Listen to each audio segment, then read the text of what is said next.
აშშ-ს პრეზიდენტის წყევლის შესახებ ამ ცნობებს ფართოდ ციტირებენ არაბული მედია, ჰამასის მედია, ირანული მედია. როგორც მტკიცებულებას იმისა, რომ აი ჩვენი არაისლამური მოწინააღმდეგეები ერთმანეთში იბრძვიან. ისინი ვერც კი ახერხებენ შეთანხმებას და სწორედ ამიტომ ვიგებთ ჩვენ.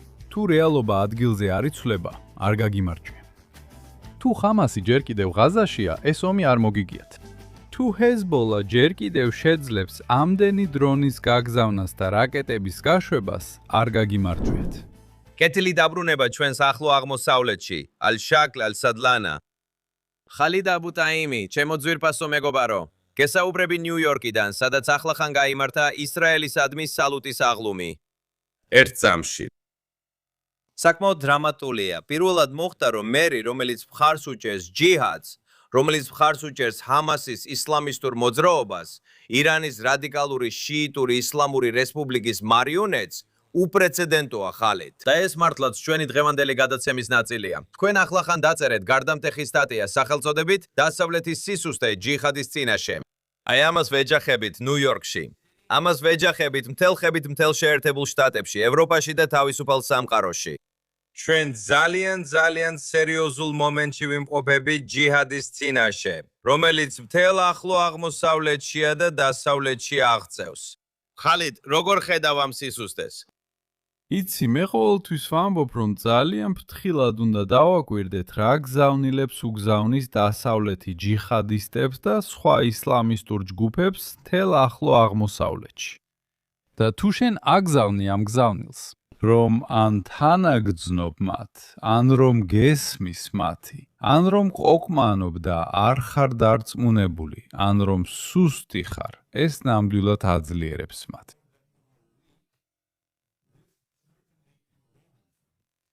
და ეს არის ის გზავნილი, რომელიც მამადანიმ ბოლო რამდენიმე დღის განმავლობაში ჯიჰადისტებს გაუგზავნა.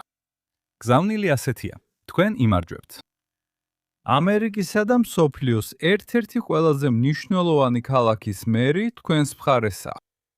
ანტი-ისრაელი ნიშნავს პრო-ჰამას. ეს არის პრო-ისლამისტური ტერორისტული ორგანიზაციების მხარდაჭერა. ასე აღიქმება ეს. ძალიან მნიშვნელოვანია, რომ თავი წარმოიდგინოთ მათი მოწინააღმდეგეების ადგილას და გაიგოთ, როგორ აღიქვამენ ისინი ამას. ყველაფერი აღქმაზეა დამოკიდებული, როგორ აღგიქვამენ სხვები. ეს არის ამჟამად ყველაზე მნიშვნელოვანი რამ. ეს ძალიან მნიშვნელოვანი საკითხია, ხალიდ, რადგან მე ნიუ-იორკში ისრაელის საპატივცემულო აღლუმზე ქნესეთის დელეგაციასთან ერთად მონაწილეობდი და აღლუმის დაარსების 1964 წლიდან პირველად მოქმედმა მერმა, ამ შემთხვევაში მერმა მამდანიმ, ბოიკოტი გამოუცხადა აღლუმს. ეხლა, როგორც შენ ამბობ, ეს ძალიან სერიოზულ აღქმას ქმნის ისლამისტებისთვის გამარჯვების შესახებ. რადგან ბოიკოტი ფაქტობრივად სწორედ ამას მიანიშნებს. ეს არის ებრაელებზე ღია და გამოცხადებული ნადირობა მსოფლიოში ყველაზე მრავალრიცხოვან ებრაულ ქალაქში, ისრაელის გარეთ. ზოგი ფიქრობს, რომ ჩემი დაკვირვება ცოტა გადაჭარბებულია. მაგრამ მე ვითხოვდი და მართლა ძალიან მაინტერესებს თქვენი აზრი ამაზე. როდესაც მუსლიმი მერი, რომელმაც გლობალიზაციისგან მოუწოდა. ინთიფადის მომხრე, რომლის ცოლიც 7 ოქტომბრის ჯიჰადისტური მასაკრების მხარდამჭერი იყო ისრაელში, სადაც 41 ქვეყნის მოქალაქეები დაიღუპნენ, არა მხოლოდ. ისრაელი ბოიკოტს უცხადებს ადგილობრივი ებრაული საზოგადოების ყველაზე მნიშვნელოვან დღესასწაულს, მისალმება ისრაელს აღლუმის სახით. ეს გზავნილს აგზავნის, რომ ძალადობა, ანტისემიტიზმი და მკვლელობისკენ წაქეზება სრულიად ლეგიტიმურია. იქნება ეს ნიუ-იორკში, ნიუ-ჯერსიში, ევროპაში თუ მსოფლიოს ნებისმიერ სხვა ადგილას. რას ფიქრობთ ამაზე? მას მიუხედავად მისი წარმომავლობისა და პოლიტიკური შეხედულებებისა, ის ფაქტი, რომ ის ბოიკოტს უცხადებს პრო-ისრაელურ აღლუმს, ძალიან ძლიერ გზავნილს აგზავნის. ეს არ არის გზავნილი, რომელიც ისრაელის წინააღმდეგ არის მიმართული. ეს გზავნილი ანტიებრაულია ასევე. ეს იგივეა, რაც არა მხოლოდ ისრაელისთვის, არამედ ებრაული საზოგადოებისთვისაც სახეში შეფურთხება. და ამიტომაც თქვი, რომ ძალიან ფრთხილად უნდა იყო. ნორმალურია ისრაელის კრიტიკა. ნორმალურია იმის თქმა, რომ არ ვეთანხმები ისრაელის პოლიტიკას. ნორმალურია ისრაელის კოალიციის კრიტიკა. ნორმალურია ისრაელის სამხედრო მოქმედებების კრიტიკა. მაგრამ როცა ამაზე ერთი ნაბიჯით წინ მიდიხარ და იწყებ ბოიკოტებსა და ინვესტიციების ამოღებაში მონაწილეობას და იწყებ ანტიისრაელური შეხედულებებისა და პროპაგანდის გავრცელებას, ეს ძალიან ართულებს სიტუაციას. ეს ისრაელის მტრების წისქვილზე ასხამს წყალს. და ამიტომ უნდა ვიყოთ ძალიან ფრთხილად ამ საკითხში. ვთქვი, ყოველთვის უნდა შეხედო, როგორ გიყურებს მეორე მხარე. არ მესმის, როგორ უწყობს ბოიკოტი, ინვესტიციების ამოღება და სანქციები რეალურად ხელს მშვიდობისა და თანაცხოვრების ხელშეწყობას. მე ყოველთვის ამ აზრზე ვიყავი და ყოველთვის მithქვამს, სხვათა შორის, რომ ბოიკოტი და ინვესტიციების ამოღება არ აქვს მნიშვნელობა საიდან მოდის, რეალურად ზიანს აყენებს. ეს ყველაფერი უკუ შედეგს იძლევა. მაგალითად, პალესტინელებისათვის ისრაელის პროდუქტების, ისრაელის რძისა და ყველის ბოიკოტის მოთხოვნა, მათთვის ალტერნატივის შეთავაზების გარეშე, არ არის პრო-პალესტინური. ეს უბრალოდ ანტიისრაელურია. პალესტინელებისათვის იცით, ისრაელში მუშაობის ბოიკოტის მოთხოვნა აბსურდულია, რადგან რას თავაზობთ მათ ამის ნაცვლად? თუ არ გსურთ, რომ პალესტინელები ისრაელში მუშაობდნენ, შესთავაზეთ მათ ალტერნატივა. მაგრამ ძალიან ადვილია ზოგიერთი დასავლელისთვის, რომ ნიუ-იორკში, ევროპაში და მთლიანად დასავლურ სამყაროში ისხდნენ და პალესტინელებს ქადაგონ, რა არის კარგი და რა ცუდი მათთვის. თუ გსურთ პალესტინელების დახმარება, დაიწყეთ პოზიტიური ინიციატივები. ბოიკოტების მოწოდების ნაცვლად სცადეთ დაახლოოთ ებრაელები და არაბები. ეს ნამდვილად ეხმარება. ჩვენ უკვე დავიღალეთ ნეგატიური კამპანიებით. ნეგატიური კამპანიები მხოლოდ ამაგრებს რადიკალებს ახლო აღმოსავლეთში. სრულიად გეთანხმები, ხალიდ, და როცა გადავდივართ ბოიკოტიდან ებრაელებსა და არაბებს შორის თანამშრომლობის ინიციატივაზე, რომელსაც ჩვენ ასე უწოდებთ, რა ხდება, როცა ჯიჰადისტები სისუსტეს გრძნობენ, მაგალითად ირანის ისლამური რესპუბლიკა ამჟამად, შეერთებული შტატების წინააღმდეგ, სადაც ვაშინგტონიდან წინააღმდეგობრივი გზავნილები მოდის.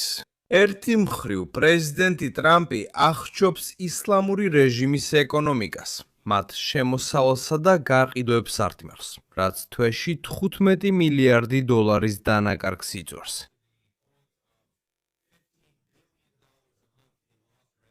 მეორე მხრივ პრეზიდენტის გზავნილები, რომ ის მზად არის შეხვდეს მოსტაფა ხამენეის, ის მისი განცხადებების მიხედვით Truth Social-ზე და X-ის ანგარიშზე, ის მზად არის შეხვდეს ჰეზბოლას.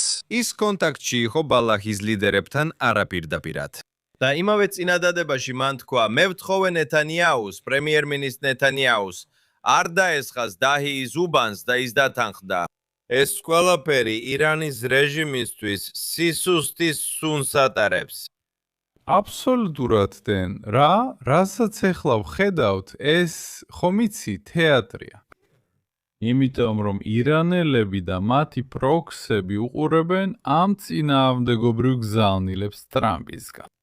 ისინი უყურებენ ხომ იცი პრეზიდენტს, რომელიც ძალიან ყოქმანობს.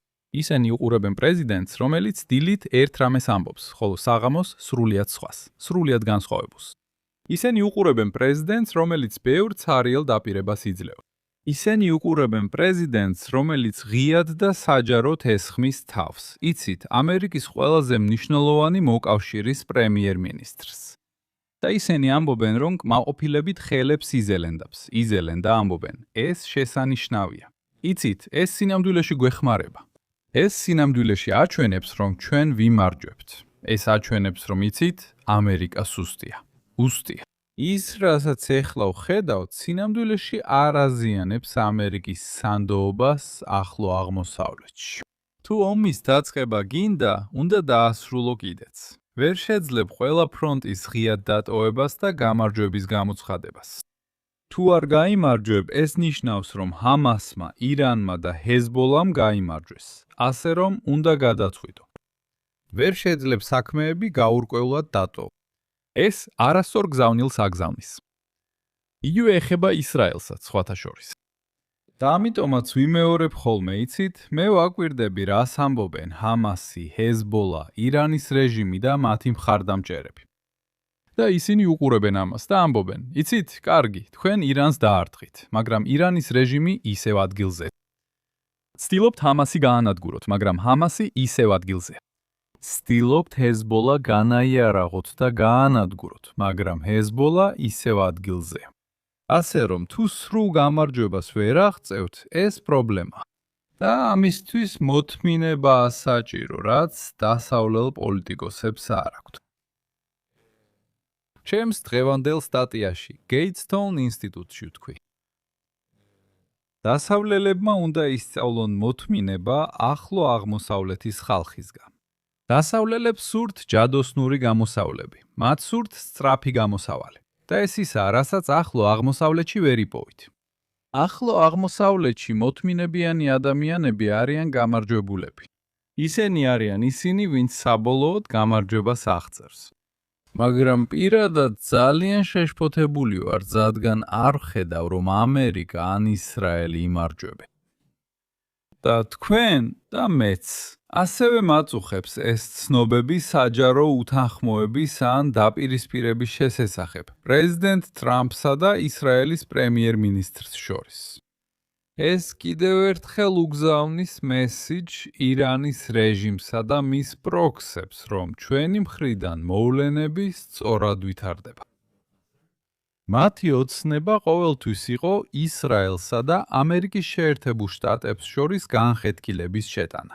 და ეს ცნობები, რომ იცით, ცხევლები მოდის ამერიკის პრეზიდენტისგან ცხარე დაპირისპირების შესახებ. საკამათო სატელეფონო ზარები. და ყველა ეს ციტატა, რასაც ვხედავთ, ფართოდ ციტირებს არაბული მედია, ჰამასის მედია, ირანული მედია ასევე. და მათ მოჰყავთ ეს როგორც მტკიცებულება იმისა, რომ აი ჩვენი არაისლამური ან არამუსლიმი მოწინააღმდეგეები ერთმანეთს ებრძვიან. ისინი ვერც კი ახერხებენ შეთანხმებას. ისინი არ არიან ერთიანები და სწორედ ამიტომ ვიმარჯვებთ ჩვენ. და ეს ქმნის ნოყიერ ნიადაგს მომავალში მეტი ჯიჰადისტის მოსაზიდად. ეს ძალიან საშიში რამაა, რაც დასავლეთის ხალხმა უნდა გაითვალისწინოს.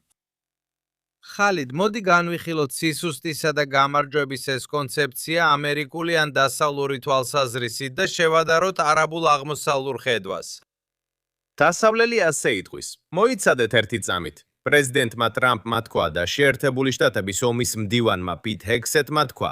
ჩვენ შეერთებულმა შტატებმა გავანადგურეთ ირანის რეჟიმის საჰაერო ძალები. საზღვაო ძალები, მათ შეამცირეს მათი სარაკეტო შესაძლებლობები, ვთქვათ, 70%-ით.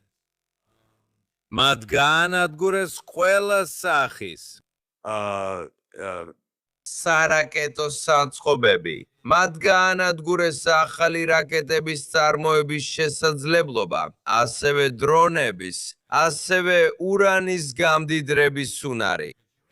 ჩვენ ვიცით ოპერაცია შუავამის ჩაქუჩის შესახებ, რომელიც 2025 წლის ივნისში ჩატარდა, რაც ნიშნავს, რომ ირანის რეჟიმის შესაძლებლობებს რეალური ზიანი მიადგა.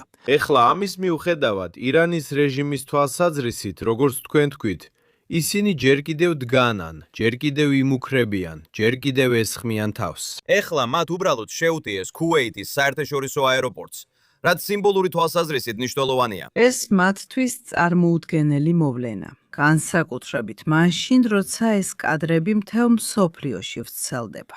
ეს აეროპორტის მუშაობაზეა დამოკიდებული, როგორც მოგეხსენებათ, არა მხოლოდ ტურიზმისთვის, არამედ ყველა სახის ტვირთისა და მასალების გადაზიდვისთვის და ასე შემდეგ.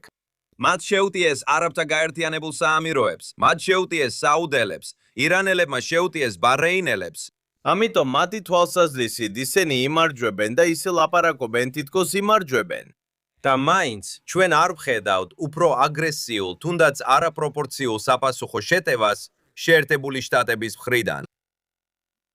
მაშინ კიდევ ერთხელ უნდა ვთქვა, რომ არ შემიძლია არ დაგეთანხმოთ. მათთვის გამარჯვება ნიშნავს გადარჩენას. და თუ გადარჩები, ესე იგი მოიგე.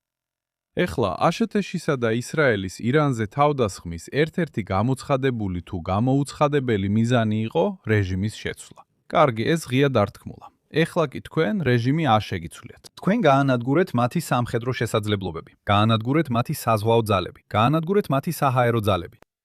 თქვენ გაანადგურეთ მათი მრავალი ობიექტი, არ ვიცი, ბირთვული ობიექტები თუ სხვა ობიექტები, ბალისტიკური რაკეტები.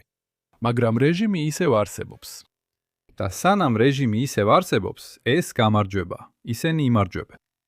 და რეჟიმი, რომელიც ისევ ფეხზე დგას და ისევ სუნთქავს, ეს გამარჯვება. თუ ეს რეჟიმი ჯერ კიდევ შეუძლია ქუეითის საერთაშორისო აეროპორტზე სროლა და თავისი არაბი მეზობლების დამუქრება. და თუ ეს რეჟიმი აგრძელებს ჰეზბოლას დრონებითა და იარაღით მომარაგებას, და თუ ეს რეჟიმი აგრძელებს ფინანსურ ან შესაძლოა სამხედრო დახმარებას ჰამასისთვის ღაზაში, სად არის ის გამარჯვება, რომელზეც პრეზიდენტ ტრამპი საუბრობს? როგორ შეგიძლიათ თქვათ, რომ თქვენ იმარჯვებთ? და როგორ შეგიძლიათ თქვათ, რომ მათი სამხედრო შესაძლებლობები გაანადგურეთ, როცა ისინი ჯერ კიდევ შეძლებენ ერთი რაკეტის გაშვებას? რამდენიმე რამ სიმბოლურადაც იზომება. ხალხი დილით იღვიძებს და ესმის, ვაუ, ქუეითის აეროპორტს ირანმა შეუტია. რას ნიშნავს ეს? რომ ირანის რეჟიმი ისევ არსებობს. ირანის რეჟიმს ისევ შეუძლია მეზობლების დაშინება და ირანის რეჟიმი და მისი იდეოლოგია ისევ არსებობს. კვლავ ვიმეორებ, ამ რეჟიმის მოცილება ერთ ღამეში შეუძლებელია. ამ ჯიჰადისტურ იდეოლოგიას ერთ ან ორ კვირაში ვერ გააქრობ, მაგრამ უნდა აჩვენოთ სიმტკიცე. უნდა აჩვენოთ, უნდა გამოავლინოთ მოთმინება. და თუ არ შეაიარარდებით სიმტკიცითა და მოთმინებით, ვერ გაიმარჯვოთ. ეს არ არის ბრძოლები ან ომები, რომლებიც კვირებში ან თვეებში შეიძლება მოიგოთ. ეს ბევრია. ეს მოითხოვს გრძელვადიან სტრატეგიას, რომ ებრძოლოთ ამ ბოროტ რეჟიმს და მის მარიონეტულ ძალებს. და ნებამომეცით გითხრათ, რაც მე მესმის, ისინი უყურებენ ტრამპის ადმინისტრაციას და ამბობენ, ნახეთ, კიდევ რამდენი წელი დარჩა ტრამპს. 2.5 3 წელი. კარგი, ჩვენ მოთმინებით ველოდებით. ისწავა. იქნება სხვა ადმინისტრაცია და იქნება განსხვავებული აშშ-ის პოლიტიკა. ჩვენზე ზეწოლა შემსუბუქდება. ეხლა ისინი უყურებენ რა ხდება ღაზაში და რა ხდება ლიბანში. რამდენჯერ გითხრეს, რომ იცით, მშვიდობის საბჭო იმუშავებს ჰამასის განიარაღებაზე. მშვიდობის საბჭო ზეწოლას მოახდენს ჰამასზე, რომ მისცეს საშუალება სხვა მთავრობას, ეგრეთ წოდებულ ტექნოკრატიულ მთავრობას, აიღოს ღაზას მართვა. რამდენჯერ გითხრეს, რომ იცით, ჰეზბოლა განიარაღდება და ჰეზბოლა გაიყვანს თავის ძალებს. ჰეზბოლა ჩააბარებს იარაღს და ლიბანის არმია აიღებს კონტროლს. და ეს ყველაფერი მხოლოდ ლაპარაკი. თუ რეალურად არაფერი იცვლება, არ გაგიმარჯვეთ. თუ ჰამასი ისევ ღაზაშია, თუნდაც ღაზის მხოლოდ 1%-ს აკონტროლებდეს, ეს ომი არ მოგიგიათ. თუ ჰეზბოლა ჯერ კიდევ შეძლებს ამდენი დრონის გაგზავნას და ჩრდილოეთ ისრაელზე რაკეტების გაშვებას, ბოდიში, მაგრამ არ გაგიმარჯვიათ. საჭიროა ახალი მიდგომა. საჭიროა მოთმინება და თუ მოთმინებას არ გამოიჩენთ, არასწორ მესიჯს უგზავნით ყველა ამ ჯიჰადისტს. კიდევ ერთხელ ვამბობ. ბოლო რაც გჭირდება არის ჯიჰადისტების გამხნევება და სხვების წახალისება. მათ შეუერთდნენ იმ რწმენით, რომ ზესახელმწიფო და მისი მოკავშირე ისრაელი არ იმარჯვებენ. ისინი არ შეუძლიათ ჩვენი დამარცხება. თუ ვერ ახერხებ მათ დამარცხებას, თუ არ დაამარცხებ მათ, ისინი იმარჯვებენ. ასეა ეს. შეგიძლია ათასობით და ათასობით მათგანი მოკლა. შეგიძლია გაანადგურო მათი სამხედრო შესაძლებლობები, მაგრამ სრული გამარჯვება არ არსებობს. შენ გჭირდება სრული გამარჯვება. მაშასე, აი კითხვა. ჩვენი JCFA-ის პარტნიორი და საერთაშორისო სამართლის ექსპერტი ბობ მაიერსი, რომელიც ჩვენთან ერთად მონაწილეობს ამ ინიციატივაში სახელწოდებით ჯიჰადის წინააღმდეგ დაპირისპირება, ის საერთაშორისო ისლამური საკითხების ექსპერტია და ასე განაცხადა. ჩვენ უნდა შევხედოთ ყურანისა და ისლამის ექსტრემისტულ ინტერპრეტაციებს, როგორც რადიკალურ შიიტურ ვერსიაში, ასევე რადიკალურ სუნიტურ ვერსიაში, რომელსაც წარმოადგენს ISIS-ი, ალ-ქაიდა და მუსლიმთა საძმო. ეხლა თუ ირანს თეოლოგიური თვალსაზრისით შევხედავთ. მათი DNM და მისიაც არის ისლამური რადიკალური შიიტური რევოლუციის ექსპორტი, რათა გამოიწვიონ თავიანთი მესიის, მარდის, მე-12 დაფარული იმამის კვლავ გამოჩენა. ეს ძალიან მნიშვნელოვანია. ეს მხოლოდ აკადემიური მსჯელობა არ არის ესქატოლოგიაზე ან სამყაროს აღსასრულის სცენარში, მაგრამ რაც მათ ამოძრავებს და კვებავს, არის ღრმა, რელიგიურად მოტივირებული ერთგულება, გადაწყვეტილება, გამძლეობა, რომ გამოიწვიონ სამყაროს აღსასრულის ძალადობრივი სცენარი. და მინდოდა თქვენი შეხედულება მომესმინა ირანული პერსპექტივიდან, რეჟიმის ირანის რევოლუციური გვარდიის აიათოლას თვალსაზრისით, რადგან ირანის მოსახლეობის უმრავლესობა ამ თეოლოგიურ მანდატს ეწინააღმდეგება. მაგრამ მნიშვნელოვანია, რომ ჩვენს მეგობრებსა და კოლეგებს დასავლეთში ეს ესმოდეთ. თეოლოგიურად მოტივირებული მისია უცვლელია. ეს არის რაღაც, რაც დასავლეთში უცნობია და ეს ნამდვილად ახასიათებს მათ სრულ ერთგულებას, გამძლეობას და უნარს და არც ვუნონ საკუთარი თავი, რომ ისინი სამყაროში მესიანური შედეგისკენ მიიწევენ. იცით ხო? ბოლო 47 წლის განმავლობაში ისლამური რევოლუციის მთავარი სტრატეგია ან მთავარი მიზანი იყო ისლამური რევოლუციის ექსპორტი მეზობელ ქვეყნებში. პირველ რიგში მიმდებარე არაბულ და ისლამურ ქვეყნებში. ეხლა ირანს ან ირანის რეჟიმს, ვთქვათ ასე, აქვს საკუთარი ინტერპრეტაცია ან საკუთარი ვერსია. იცით ამის შესახებ? ისლამის სწავლებების და იმის შესახებ თუ საით უნდა მიდიოდეს ყველაფერი. როგორც თქვენ თქვით, ირანი წარმოადგენს შიიტებს მუსლიმებს შორის სუნიტური სამყაროსგან განსხვავებით. და ისლამში შიიტები ცნობილნი არიან როგორც ბევრად უფრო უკიდურესები და ბევრად უფრო შეურიგებლები.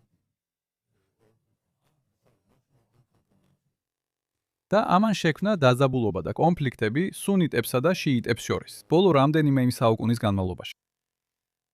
მას რაღაც არის, რაც აერთიანებს მათ. და ეს არც იდეოლოგიური რამ არის, არც რელიგიური. რაც აერთიანებს მათ, ეს არის მათი შეგრძნება, რომ არაისლამურ ძალებს ისინი სამიზნედ ყავთ ამოღებული. დასალური ზესახელმწიფოების მხრიდან, რომლებიც მათი თვალით ანტისლამურები არიან სძულთ მუსლიმების ზოგადად. კიდევ ერთი რამ აერთიანებს მათ. ეს არის, იცით, მათი ბრძოლა ისრაელის წინააღმდეგ. ორივეს საერთო მტერი ჰყავს. და წლების განმავლობაში ბევრი ადამიანი მეკითხებოდა, იცით თუ ირანის შიიტური რეჟიმია, რატო უჭერს მხარს ჰამას, რომელიც სუნიტური რეჟიმია?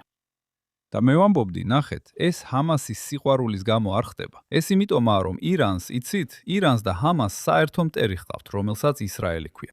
და რადგან ირანისთვის ჰამასი მთავარი პროქსი ძალაა ისრაელ-პალესტინის კონფლიქტში. და ჰამასის ირანის ერთ-ერთი მიზანი არის ძლიერი ბარათის ქონა. და მათთვის ჰამასი ძლიერი ბარათია. როცა ჰამასს დაასრულებენ, ჰამასსაც მოიშორებენ. ირანს სინამდვილეში არც ჰამასი და არც პალესტინელი ხალხი არ აინტერესებს. ირანს თავისი მიზნები აქვს. იგივე ეხება ლიბანსაც სხვათა შორის, მაგრამ ლიბანში სხვა შემთხვევაა, რადგან ჰეზბოლა შიიტური ჯგუფია. მაგრამ ისევ, ყველაფერი დომინირებაზეა, ყველაფერი კონტროლზეა. ჰამას და ჰეზბოლას რადაც საერთო აქვთ, ორივე ისრაელის საზღვრებთან იმყოფება. და მათთვის, ირანისთვის ეს შესანიშნავი რამა. მათ სჭირდებათ რაღაც, იცით, ეს ორი ჯგუფი ძალიან ახლოს უნდა იყოს ისრაელთან, რომ მომავალში მათი გამოყენება შეძლო. და სწორედ ამას ხედავთ ახლა. ასე რომ ეს აჯამებს თელ დაყოფას სუნიტებსა და შიიტებს შორის. ნახეთ, მათ რეალურად გვერდზე გადადეს თავიანთი განსხვავებები. ისინი ამაზე არ ლაპარაკობენ. არ არის საუბარი შიიტებსა და სუნიტებს შორის დაძაბულობაზე და ამას იშვიათად თუ გაიგონებთ. არის ერთი რამ, ამერიკა და ისრაელი და ეს არის ის, რაც აერთიანებს მათ. აი, რატომ ისმის თეირანის ქუჩებში, ღაზას ქუჩებში, ბევრ არაბულ დედაქალაქში შეძახილები. სიკვდილი ამერიკას და სიკვდილი ისრაელს. იქნება ეს შიიტებისგან თუ სუნიტებისგან, ამას დიდი მნიშვნელობა არ აქვს. ესე რომ ეს ძალიან ზუსტი შენიშვნაა, როცა ამბობთ, რომ მნიშვნელობა არ აქვს, თუ ისრაელის სიკვდილზე მოწოდება ოსამა ბინ ლადენისგან მოდის. 2001 წლის 11 სექტემბერს, როცა მან ნიუ-იორკში თხუთი კოშკები და ვაშინგტონში პენტაგონი გაანადგურა. ან ეს ირანის რეჟიმია, რომელმაც ახლო აღმოსავლეთში ათასობით ამერიკელი ჯარისკაცი მოკლა და მკვლელობის მცდელობა ჰქონდა. შეერთებული შტატების პრეზიდენტი დონალდ ტრამპი და ტრამპის ადმინისტრაციის ორი ყოფილი მაღალი თანამდებობის პირი, ჯონ ბოლტონი და მაიკ პომპეო, ყოფილი სახელმწიფო მდივანი. ეხლა ჩემი კითხვა აქ, როცა ჩვენს დისკუსიას ვასრულეთ, არის ის, თუ რა არის? არსებობს განსხვავება, როცა ოსამა ბინ ლადენი ამბობს, რომ უნდა გავანადგუროთ სიონისტურ ჯვაროსნული ალიანსი. ის არ ცდილობს მესიანისტური ფიგურის გამოჩენა გამოიწვიოს, მაგრამ ცდილობს დაამკვიდროს ის, რასაც ისინი და ალ-ისლამს უწოდებენ, რაც ნიშნავს, რომ მათი თვალსაზრისით, ისლამმა უნდა დაიპყროს მსოფლიო. ზიახ. მოусმინე, როცა ოსამა ბინ ლადენი და სხვები და ამას სხვა ლიდერებისგანაც ვისმენ ყველა ამ ისლამისტური ჯგუფიდან, როცა ისინი საუბრობენ სიონისტებსა და ჯვაროსნებზე, ვინ არიან ჯვაროსნები? პირველ რიგში სიონისტები არიან ისრაელი. ჯვაროსნები არიან ის არაიუდეველი, არამუსლიმი მხარდამჭერები ისრაელისა და ებრაელების, ან ამ შემთხვევაში სიონისტების. და ოსამა ბინ ლადენისთვის, ამ ისლამისტური ჯგუფებისთვის, ჩემი მტრის მეგობრები, ასევე ჩემი მტრები არიან. ისინი ამერიკას მტრად აღიქვამენ, რადგან ამერიკა მხარს უჭერს ისრაელს. ისინი დიდი ხანია ამბობენ, რომ ამერიკის გარეშე ჩვენ შევძლებდით ისრაელის განადგურებას. ისინი ამერიკასა და დასავლეთს აღიქვამენ როგორც ბარიერს, რომელიც ხელს უშლის მათ ჯიჰადს ისრაელის გასანადგურებლად. და ეს ერთ-ერთი მიზეზია, რატომაც ისინი ბრძოლას მხოლოდ ისრაელის წინააღმდეგ არ აღიქვამენ. და კიდევ ერთხელ თქვენს აზრზე რომ დავბრუნდეთ, თუ ფართო სურათს შევხედავთ, ეს ეხება მათი ისლამის ვერსიის გავრცელებას არა მხოლოდ არაბულ და მუსლიმურ ქვეყნებში, არამედ დანარჩენ მსოფლიოშიც და სხვების იზულებას ან დაემორჩილონ, ან ისლამს მიიღონ, ან მოექცნენ. ეს ადამიანები ჯერ კიდევ მუჰამედ წინასწარმეტყველის ეპოქაში ცხოვრობენ, ომობენ არამუსლიმებთან, ან ამ შემთხვევაში ურწმუნოებთან, რათა გაავრცელონ ისლამი და შექმნან ისლამური ხალიფატი. ეს არის საბოლოო მიზანი. ისინი წარმოიდგენენ სამყაროს, სადაც ყველა ხალიფას მმართველობის ქვეშ ცხოვრობს. მუსლიმი მმართველის. და სადაც ზოგ არამუსლიმს შეიძლება ნება დართონ როგორც უმცირესობას, ამ ქვეყანაში ცხოვრება, მაგრამ მთავარი პრიორიტეტი უნდა იყოს მათი ყველას ისლამში მოქცევა. ასე უყურებენ ისინი ყველაფერს. ეს არის ის, რისიც მათ ნამდვილად სჯერათ. ეს არის სტრატეგია და ეს არის იდეოლოგია, რაზეც ვსაუბრობთ. და კიდევ ერთხელ, მნიშვნელობა არ აქვს, შიიტია თუ სუნიტი. ეს არის საერთო რწმენა, რაშიც ისინი მტკიცედ არიან დარწმუნებულები და რისთვისაც მტკიცედ არიან ერთგულები. ეს რომ ბოლო კითხვა, თუ სუნიტი ექსტრემისტები და რადიკალი შიიტები ერთგულები არიან ურწმუნოთა წინააღმდეგ ჯიჰადის ამ დაახლოების. ანუ ქრისტიანები, ებრაელები და თუნდაც ყველა ბაჰაი, ნებისმიერი სხვა რელიგიის წარმომადგენლები, დრუზები, ქურთები, ყველა ვინც თავს მუსლიმად არ მიიჩნევს. იმ სურათში, როგორც ისინი ამას ხედავენ, როგორ განსაზღვროთ გამარჯვება ჯიჰადისტების თვალსაზრისით. რა დაარწმუნებდათ მათ რომ წააგეს? პირველ რიგში მათ წინააღმდეგ დაუნდობელი ომი უნდა აწარმოო. მუდმივად უნდა უთხრამათ. უნდა გააგრძელო კამპანია მათ წინააღმდეგ. იქნება ეს სამხედრო თუ ეკონომიკური კამპანია. უნდა ებრძოლო მათ რამდენიმე ფრონტზე. უნდა დაასუსტო ისინი. უნდა დაედევნო მათ 24 სიდი. უნდა აჩვენო სხვებს, რომ ისინი მარცხდებიან. თუ სხვები, თუ მათი მეტოქეები, თუ ზომიერი მუსლიმები და ზომიერი არაბები დაინახავენ, რომ ისინი მარცხდებიან, ისინი დაიწყებენ, იცით, თავების აწევას. მაგრამ თუ ისინი ხედავენ, რომ ამერიკა ოკმანობს და პრეზიდენტმა ტრამპმა გადაწყვეტილება არ მიუღია და თუ ისინი ხედავენ საჯარო განხეთქილებას, ანუ ღია უთანხმოებას ამერიკის შეერთებულ შტატებსა და ისრაელს შორის, ეს რეალურად აძლიერებს რადიკალურ ჯგუფებს. და ეს გზავნილს უგზავნის ანტირადიკალურ ჯგუფებს არაბულ და მუსლიმურ სამყაროში. რომ იცით, ამერიკა და ისრაელი ძალუსტები არიან. მათ არ შეუძლიათ არც ერთი ბრძოლის მოგება. ისინი აწარმოებენ უშედეგო ომებს, რომლებიც იცით, არაფერს აღწევენ. და ეს არის ის, რაც უნდა გავითვალისწინოთ, როცა ამ კონფლიქტზე ვსაუბრობთ. აბსოლუტურად ხალით. ესე რომ ჩვენ ვასრულებთ პოზიტიურ ნოტაზე, როგორც პრემიერ-მინისტრმა ნეთანიაჰუმ 7 ოქტომბრის შემდეგ მოუწოდა სრულ გამარჯვებაზე. და ჩანს, რომ ისრაელი ყველა შეზღუდვის მიუხედავად გამარჯვებისკენ მიიწევს. ის ბევრად უკეთეს მდგომარეობაშია ჯიჰადის წინააღმდეგ, ვიდრე 6 ოქტომბერს იყო. კიდევ ბევრი რამ არის გასაკეთებელი. ჩემი აზრით, შეერთებულმა შტატებმა ბევრი რამ შეიძლება ისწავლოს. იმ მართლაც ურყევი ერთგულებიდან რა თქმა უნდა, ამ პრემიერ-მინისტრის მხრიდან, იმისათვის, რომ დაამარცხოს თავისი მტრები. იქნება ეს ღაზაში, ჰამასის წინააღმდეგ, იქნება სირიაში ტებება, სირიაში ჯიჰადისტების წინააღმდეგ, იქნება ლიბანში ჰეზბოლას წინააღმდეგ, იქნება იემენში ირანის მხარდაჭერილი ჰუთების წინააღმდეგ, თუ იქნება ერაყში ირანული მილიციების წინააღმდეგ. ესე რომ ჩვენ გვაქვს ჯიჰადის ეს 8 ფეხა, რომელიც მთელ ახლო აღმოსავლეთს ფარავს. და ჯიჰადით ემუქრება ახლო აღმოსავლეთს. ასევე ეს მხოლოდ დასავლეთს არ ეხება. ასე რომ ეს ნამდვილად საკითხია, რომელსაც ძალიან ყურადღებით უნდა მივადევნოთ თვალი. და ჩვენ ნამდვილად გვინდა მადლობა გადაუხადოთ ჩვენ ძვირფას მეგობარსა და კოლეგას ბობ მაიერს, რომელმაც თავისი ლიდერობითა და პარტნიორობით ნამდვილად დაგვეხმარა ჯიჰადის წინააღმდეგ ამ მიმართულებით წასვლაში. თქვენი ბოლო კომენტარი, თქვენი საბოლოო შენიშვნა, ხალიდ აბუთალები.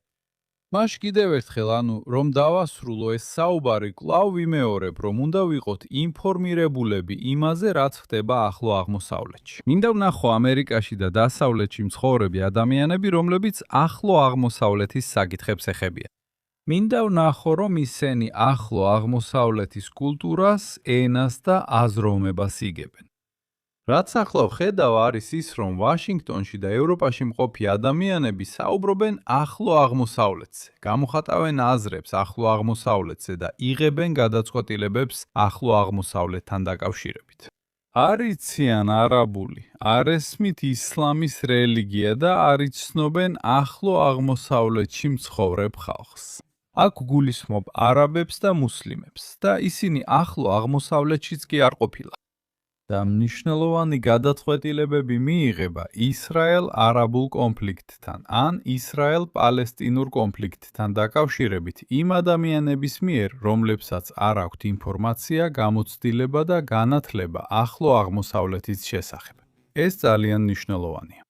და სწორედ ამიტომ ჩვენი პროგრამა, რომელსაც ქვია ჩვენი ახლო აღმოსავლეთი, ყოველთვის ცდილობს დასავლეთის აუდიტორიას გადასცეს ის, რაც ხდება კულისებს მიღმა ახლო აღმოსავლეთში. რას ამბობენ ადამიანები სინამდვილეში? როგორ აღიქვამენ არაბები და მუსლიმები ახლო აღმოსავლეთში დასავლელების ქმედებებსა და რიტორიკას? ეს ძალიან მნიშვნელოვანია. ამიტომ ჩემი რჩევა მოითმინეთ. თუ დაპირებებს დებთ, შეასრულეთ ისინი. თუ თქვენ ხართ, თუ არსებობს უთანხმოება ამერიკის შეერთებულ შტატებსა და მის რომელიმე მოკავშირეს შორის, არ არის საჭირო ეს ყველაფერი საჯაროდ გამოიტანოთ. შეინახეთ ეს, იცით?